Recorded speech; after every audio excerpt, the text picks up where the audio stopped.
요한일서 4장 11절로 12절에 있는 말씀 가지고 사랑함의 당위성이라는 제목으로 말씀을 전합니다. 우리 다 같이 한번 인사합니다. 옆 사람과 그리고 앞뒷 사람, 사랑하는 가족들과 함께 인사하실 때 지난 한 주간 동안 평안했습니다. 인사합니다. 지난 한 주간 동안 평안했습니까? 평안했습니까? 9월입니다. 별로 좋은 느낌이 아닌 것 같은데 이유가 뭘까요? 9월이 들어섰음에도 불구하고 더위는 지속되고 있습니다. 여러분 오시는 길에 무엇을 보셨나요? 아마도 넓은 들녘에 벼들이 노랗게 익어서 고개를 푹 숙이고 있는 모습을 보았을 것이고, 그 중에 아마도 반 이상은 다 벌써 추수를 했고 이제 아직 추수를 기다리는 그 곡식들이 언제 내 주인님이 나를 데려가시려나 하고서 그렇게 잠잠히 기다리는 모습인 것 같습니다. 아마도 이번 주 그리고 다음 주 정도, 적어도 9월 중순까지 다 이제 추수가 될 것 같아요. 벌써 8월 중순이면 시작해서, 그렇죠? 그렇게 빠른 모습 그렇게 시작해서 이제 거의 추수가 마무리되어지는 것을 바라보게 됩니다. 이 모습을 보고서 한국에서 오신 분들이 다들 놀라요. 벌써 벼가 이렇게 노랗게 됐고 벌써 이렇게 다 추수하는 걸 보고 아주 놀라하십니다. 제가 보기에는 한국보다 약간 이 동경 관동지가 지방만 이렇게 살펴보면은 한국에 비해서 약간 2달 정도 빠른 느낌이 듭니다. 그래서 2달 정도 빨리 마무리되지 않나 싶은 생각이 듭니다. 하지만 여러분, 아무리 빠르게 추수한다 할지라도 2달이 거저 얻어지는 것이 아니죠. 거저 지나는 것이 아닙니다. 그만큼 빨리 모내기를 하는 수고가 다 있는 것이죠. 또한 벼가 겪어내야 할 많은 비와 그리고 모진바람 그리고 모든 것을 지금도 다 그냥 털어버릴 정도로 뜨거운 그 엄청난 폭염을 견디는 그 고통을 통하여서 결실케 되는 것입니다. 노랗게 익어서 고개를 숙인 벼를 볼 때마다 저는 왠지 숙연함이 느껴집니다. 같이 심었을 때는 그 야리야리하고 이제 조금 지나면 그 파릇파릇한 것이 막 춤을 추던 것이 엊그제 같았는데, 그렇죠? 그래서 내가 이렇게 잘 크고 있었는데 그냥 그렇게 자기만의 세상이 있는 줄 알고 그렇게 하는 것이 엊그제 같았는데 어느덧 시간의 흐름 속에 모든 것을 다 터득한 양 묵직이 자신의 머리를 낮추고 있는 것이 매우 대견해 보이기도 하고 모든 상황을 이겨낸 산물이라 할 수가 있겠습니다. 그런데 여러분, 벼만 그럴까요? 아니죠. 인생도 그렇습니다. 많은 것을 숙연하게 받아들이기까지는요 거둬들이는 것이 많은 시간을 필요로 합니다. 그리고 많은 상황을 필요로 합니다. 인생이 무르익기까지는 모든 것에 대한 많은 일에 대하여서 방향을 갖고 또한 의문을 갖고 이와 질문을 던졌던 그 많은 시기를 지나야만 되는 것이죠. 곧 질풍노도의 시기가 다 지나고 그 시기를 거쳐야만이 우리 인생의 그 노련함이 우리 안에 깃들어지는 것을 바라보게 됩니다. 이런 모습 속에서 그러한 반항하고 이유가 있고 왜 나에게만 이런 상황이, 왜 나한테 굳이 이런 모습이 하면서 그렇게 절기도 하고 아픔도 갖고 했던, 그리고 그래서 반항도 하고 그리고 곁길로 갔던 그러한 이 시기를, 그 힘든 시기를 잘 이겨내야만이, 또 이겨낸 것, 그 힘들었던 것 그만큼, 그것을 이겨내기 위하여서 많이 아파했던 것만큼, 그리고 많이 힘들었을 것만큼, 또한 그 수고를 많이 한 만큼, 그리고 많은 것을 인내하며 기다렸던 것만큼 충분한 깨달음의 축복이 우리 인생의 삶 가운데 맞이하게 된 것입니다. 그 축복은 여러분 다른 것이 아닙니다. 내가 얼마나 벌었고 내가 얼마나 건강하고의 문제가 아니에요. 모든 것을 그렇게 다 인정할 수 있는 여유인 것입니다. 또한 누군가의 수고와 열정에 대해서도 수긍해 주는 것이에요. 나의 생각과 이념, 그리고 경험과 주장에 대해서 나를 풀어주는 것입니다. 대립하여서 신경을 곤두세우고, 그리고 상대에 대하여서 들이받으며 싸워야 하는 그러한 모습이 왜 있어야 하는 것일까요? 다른 건 아닙니다. 내 생각과 이념, 그리고 내 경험과 주장을 내려놓지 못했기 때문인 것입니다. 진리를 관철시키는 것은요, 순교자의 삶을 사는 것이고, 비진리를 관철시키려고 하는 것은요, 곧 내 뜻을 관철시키려는 것은 내가 세상에서 왕이 되려는 모습과도 같은 것입니다. 따라서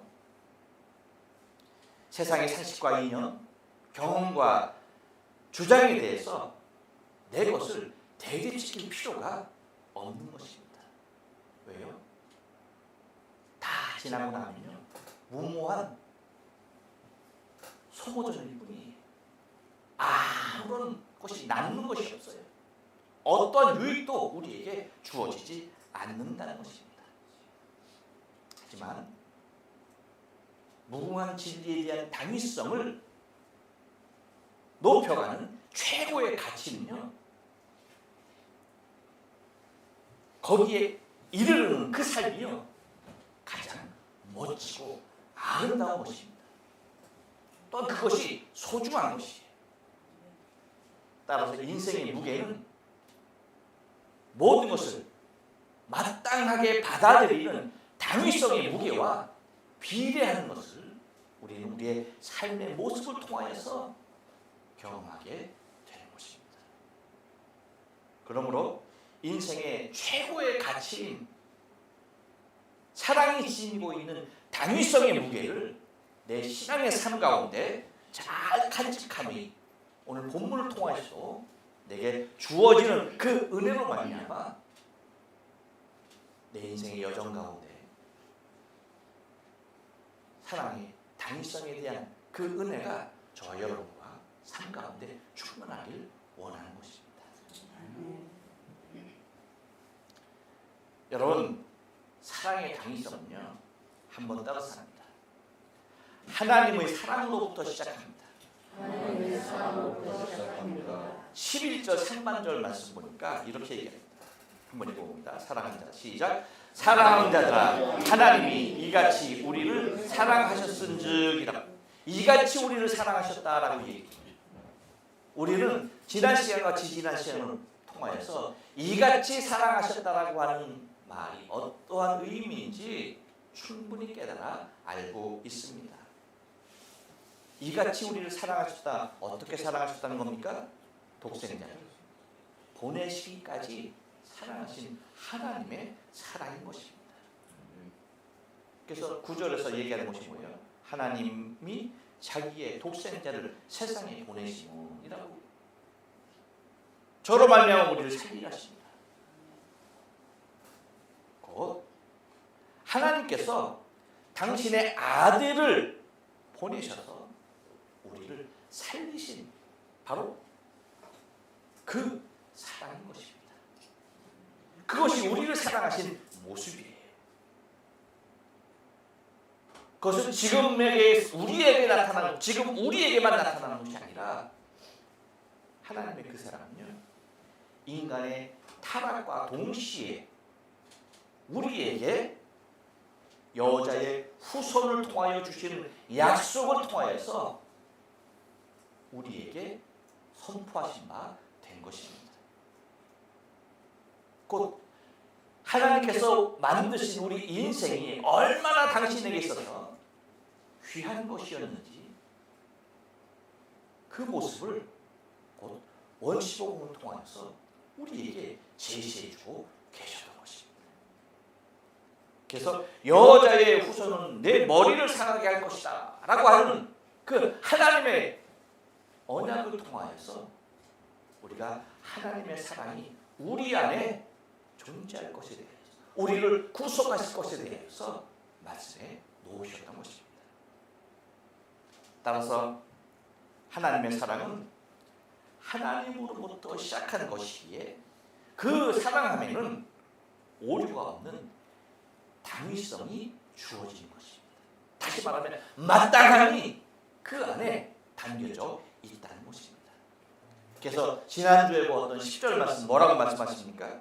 사랑은 여기 있다. 그렇죠? 사랑은 어디에? 여기 있다. 라는 말씀을 통해서 우리가 하나님을 사랑하는 것이 아니요, 뭡니까? 오직 하나님이 우리를 사랑하셨다. 오직 하나님이 우리를 사랑하셨다. 우리가 하나님을 사랑한 것이 아니라 하나님이 우리를 사랑하셨다. 그래서 우리 죄를 위하여서 화목제물로 아들을 보내신 바 되셨다라고 하는 것입니다.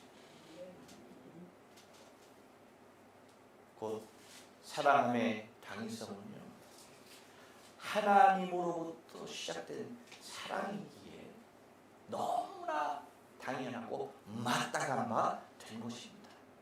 여기에 대하여 그 누구도 토를 달 수 없고 그 누구도 부정할 수가 없는 것입니다. 또 하나 사랑의 당위성은요, 한 번 더 따라섭니다. 우리도 서로를 사랑하는 것입니다. 11절 하반절을 보니까 뭐라고 말합니까? 우리도 서로 사랑하는 것이 마땅하도다. 우리도 서로 사랑하는 것이 마땅하도다 라고 하면서 사랑함에 대한 당위성에 대해서 강조하고 있는 것을 바라보게 됩니다. 여러분, 그렇다면 왜 우리에게 사랑함의 당위성이 주어지는 것일까요? 왜 우리도 서로 사랑하는 것이 마땅하다라고 말하는 것일까요? 그 이유가 무엇이겠습니까? 그 이유는 다른 데 있지 않죠. 우리 개개인이 각기 먼저 주의 사랑을 받은 자들이기 때문입니다. 저와 여러분이 하나님의 사랑을 먼저 받은 바 된 인생이기에 우리도 서로 사랑하는 것이 마땅하다는 것이. 만약에 우리가 하나님의 사랑을 받지 못했다라고 한다면 우리는 사랑할 수도 없죠. 하지만 우리는 먼저 저와 여러분이 하나님의 사랑을 받은 바 된 인생이라는 것입니다. 여러분, 야생동물들도요, 그 새끼를 어렸을 그 새끼 때에 사람이 돌보잖아요. 그리고 이제 성장을 했어. 그래서 더 이상은 인간과 함께 생활할 수가 없어. 그래서 야생으로 정글로 돌려보내지 않습니까? 우리 그런 거 많이 보잖아요. 그러고 나서 시간이 많이 흘렀어요. 몇 년이 지났어요. 이제는 이 야생동물이 야생에 다 적응을 했고 양육강식의 세계를 이제 그가 습득하게 되었습니다. 그럼에도 불구하고 어떤 일이 일어납니까? 몇 년의 시간이 지났음에도 불구하고 자기를 키워준 사람과 만났을 때에 그는 야생동물이 아니라 완전하게 집에서 키운 반려동물과 같이 달려와서 껴안기는 것을 우리는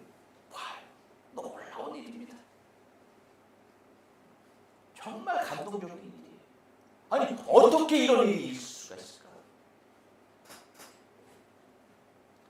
여러분, 우리가 이것을 보면서 무엇을 봐야 돼요? 말 못하는 짐승이라 했잖아요. 자기에게 사랑을 쏟아주는 그 사랑을 야생의 세계에 들어가서도 거기에 적응하며 살면서도요, 잊지 않고 기억하는 거예요. 그 사랑을 기억하고, 그 사랑을 기억하고, 그 향기를 기억하고 그 사람에게 달려들어 안기는 겁니다.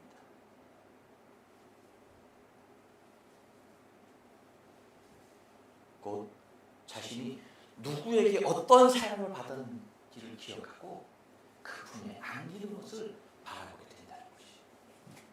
하물며 여러분, 우리가 서로 사랑하는 것은요, 너무나 마땅한 일이 아닐까요? 그 짐승에 비하면 여러분, 우리가 서로 사랑하는 것이 마땅한 거 아닐까요? 그 짐승은 운 좋게 사랑을 받았던 거예요. 근데 여러분, 저와 여러분은요, 운 좋게 하나님의 사랑을 받는 게 아니에요. 이미 창세 전에 택하신 바 되신 하나님의 특별하신 계획 안에서 저와 여러분을 향한 그 사랑을 당신의 독생자 그리스도 예수를 그 십자가에서 죽게 하심을 통해서 그 피 흘리심까지 보이시면서 우리를 사랑하신 완전한 사랑인 것입니다. 그 사랑을 받았기에, 우리가 그 사랑을 알기에 우리도 서로 사랑하는 것이 마땅하다라고 얘기하는 거예요. 그것이 우리가 서로 사랑하는 것이 왜 당연한가? 그 당위성에 대하여서 말씀하고 있는 것입니다. 여러분, 누가 사랑할 수 있는 것입니까? 또한 누구에게 사랑하라고 말할 수 있는 것일까요? 기억해야 합니다.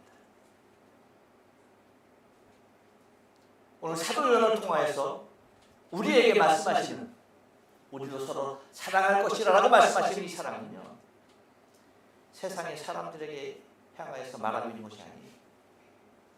이유가 뭔가요? 그들은 사랑할 수 있는 사람들이 아니에요. 왜요? 우리와 같은, 저와 여러분이 받은 이 사랑을 아직 경험하지 못했기 때문에. 그렇기 때문에 사랑하라 해도 그 말을 알아들을 수 없고, 또한 사랑하라 할지라도 사랑할 수가 없는 것이, 오직 누가 사랑할 수 있는? 사랑받은 사람이 사랑하는 거예요. 그 사랑을 아는 자들만이 우리도 서로 사랑하게 되는 것입니다. 그렇기 때문에 우리가 서로 사랑하는 것에 대하여서, 우리도 서로 사랑하는 것에 대하여서 의심 없이 사랑함의 당위성을 우리 안에 간직한 모습으로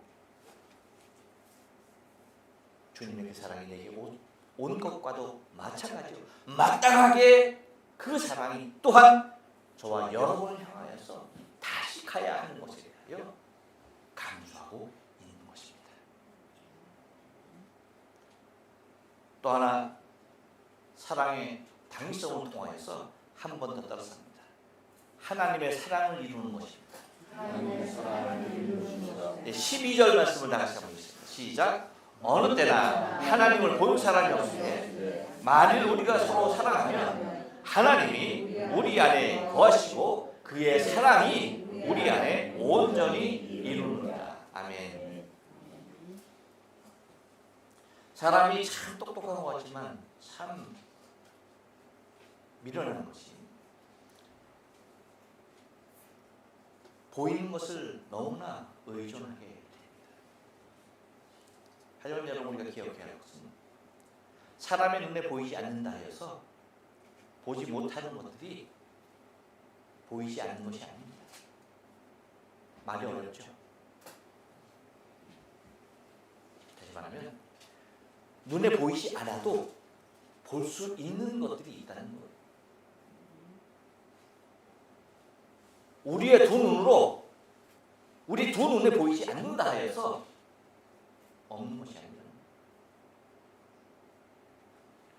눈에 보이지 않아도 볼 수 있는 것이 있다는 것입니다. 여러분, 그 중에 가장 대표적인 것이 뭘까요? 무엇일까요? 다른 건 아닙니다. 옆 사람에게 얘기해 줍니다.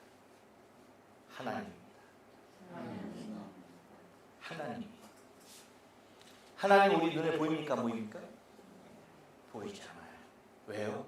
그분은 영이시기 때문에 우리의 육의 눈으로는 도저히 볼 수가 없으신 분입니다.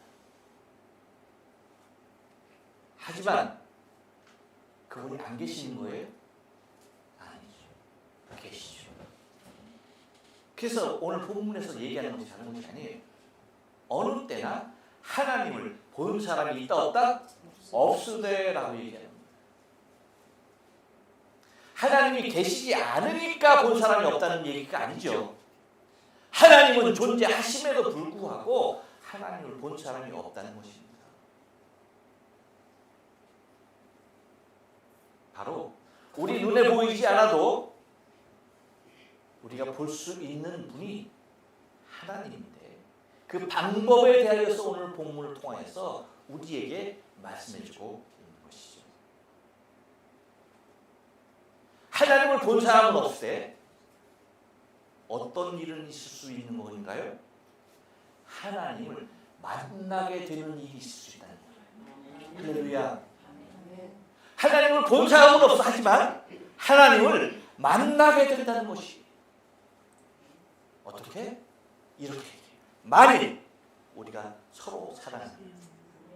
하나님이 우리 안에 거하시고, 할렐루야. 하나님을 본 사람은 없지만 하나님을 만나게 되는 것입니다. 어느 때에? 우리가 서로 사랑하게 될 때에 하나님이 우리 안에 거하시는 거예요. 곧 하나님을 만나는 것입니다. 여러분 평생의 소원이 뭐예요? 하나님 만나는 거 아닙니까? 그렇잖아요? 그런데 그 하나님을 만나는 일에 대하여서 오늘 성경은 뭐라고 얘기합니까? 다른 방법으로 제시하고 있지 않아요? 무엇으로 제시합니까? 사랑. 다시 말하면 누구를 사랑하면? 우리가 서로 사랑하는. 이게 중요한 겁니다. 왜 이렇게 강조할까요? 우리 하나님 만나는 것이 그만큼 소중한 일이고, 반면 또 뭐예요? 우리가 서로 사랑한다는 것이 결코 말처럼 쉬운 일이 아니라는 거예요. 하지만 뭡니까? 우리가 서로 사랑해야 하는데, 그것은 아까 말씀드린 대로 곧 내가 하나님의 사랑을 받은 자인 것을 깊이 깨닫는 은혜가 있어야 한다는 것입니다. 곧 그렇게 됨을 통해서 하나님을 만나게 된다는 거예요. 곧 내 안에 계신 하나님을 만나게 되는 것입니다. 멀리 계신 분이 아니에요. 사랑은 어디 있다? 지난주에 말씀드린 사랑은 어디에 있다? 여기 있다. 사랑은 어디에 있다? 한 손으로 알아서 두 손으로. 왜 안 해? 손에 뭐 이렇게 많이 들고 있어? 사랑은 어디에 있다? 여기 있다. 하나님이 어디에 계시다? 여기.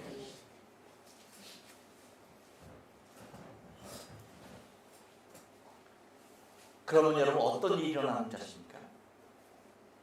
내 안에 계신 하나님을 세상의 사람들에게 보이면서 그들이 하나님을 만나게 하는 놀라운 일이 일어나는 거예요. 그래서 뭐라고 말합니까? 그의 사랑이 우리 안에 온전히 이루는다. 할렐루야.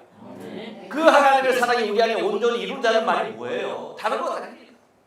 저와 여러분이 그 사랑을 구원받았듯이 내 안에 있는 그 하나님의 그 엄청난 그 사랑, 서로 사랑하는 그 사랑 안에 거하시는 하나님이 나로 말미암아 또 다른 누구에게인가 보여지게 되어지는, 그래서 또 다른 누군가를 하나님의 그 사랑 안으로 끌어들이게 되어지는 그 사랑이 우리 안에 온전히 이루어진다는 거예요. 그것이 놀라운 일인 것입니다. 그것이 사랑의 당위성을 통하여서 우리에게 주어지는 현실이 된다는 것입니다.